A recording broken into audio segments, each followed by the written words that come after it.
April 1945.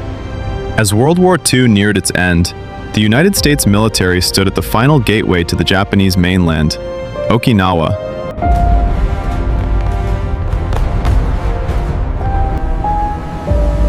A small island in the Pacific, yet the decisive key to the fate of the entire war. The most powerful Pacific fleet in history was deployed. More than 1,500 warships filled the horizon. Thousands of aircraft roared across the sky. The Americans believed that with such destructive power, they could crush all resistance within a matter of weeks. And then, the steel storm began. Naval guns opened fire in unison. Millions of shells rained down on Okinawa, tearing apart the land, pulverizing vegetation, turning the entire island into a constantly trembling sea of fire. The intensity of the bombardment was so overwhelming that the island's terrain was permanently altered. No living creature on the surface could have survived such an assault. At least, that was what the Americans believed. But when the day of landing came, what awaited them was not a battle, but silence.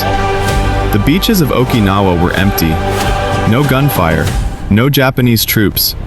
Only the sea breeze and a chilling sensation creeping with every step of the U.S. Marines as they advanced inland. They did not know.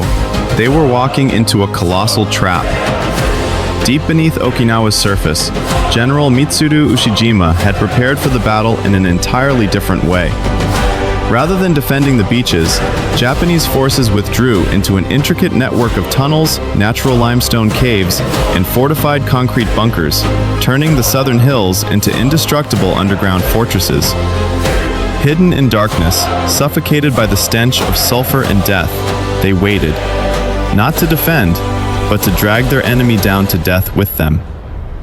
As American forces pushed deeper into the hills and valleys, the trap closed.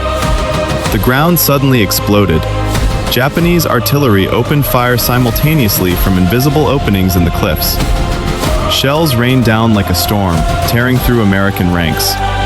The relentless explosions, the screaming machine guns, and the heart-rending cries of soldiers having their limbs blown apart fused into a symphony of nightmare. The first seasonal rains poured down, mixing gunpowder ash with red earth, turning the battlefield into a thick, clinging mire heavy with fresh blood.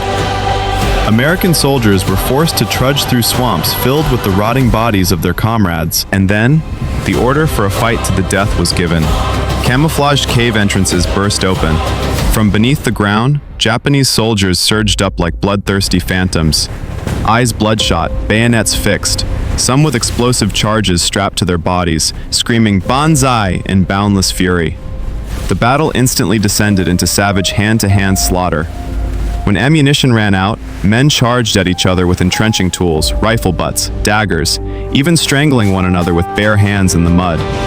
To counter it, American troops were forced to use the most ruthless weapons.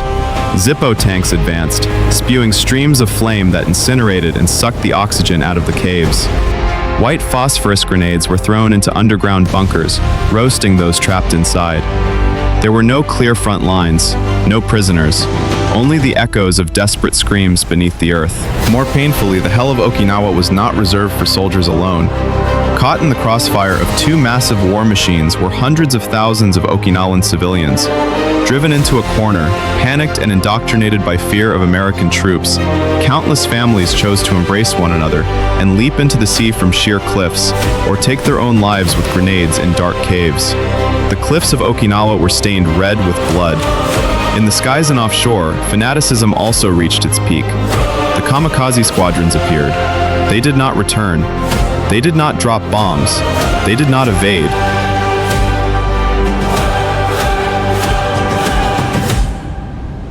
Air raid sirens tore through the eardrums aboard warships. Barrages of anti-aircraft fire lit up the sky, turning gun barrels red hot, yet they could not stop the planes diving down like living spears.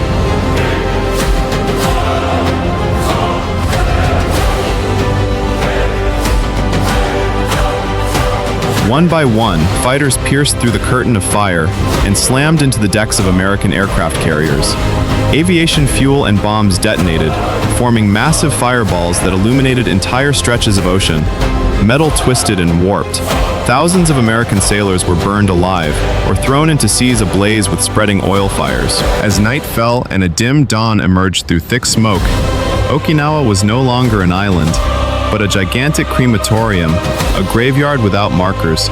The ground was utterly torn apart. The air was suffocating, heavy with the stench of burning flesh, gunpowder, and flies swarming over corpses. The surviving American soldiers, eyes vacant from shell shock, exhausted, covered in mud and blood, silently looked around, trying to understand whether they were still in the human world or in hell. But they knew it was not over. Ahead of them, the ruined hills still loomed. Beneath the shattered earth, remnants of the enemy forces were still waiting. The Battle of Okinawa ended with more than 250,000 lives lost, including around 150,000 innocent civilians. The unprecedented brutality, savagery, and fanaticism of this battle shocked the world. It planted a profound fear in the minds of American leaders. If a small outer island demanded such a horrific price in blood, how many millions more lives would be drained by an invasion of the Japanese mainland itself? The answer to that terror directly led to the two atomic bombs and changed the course of human history forever.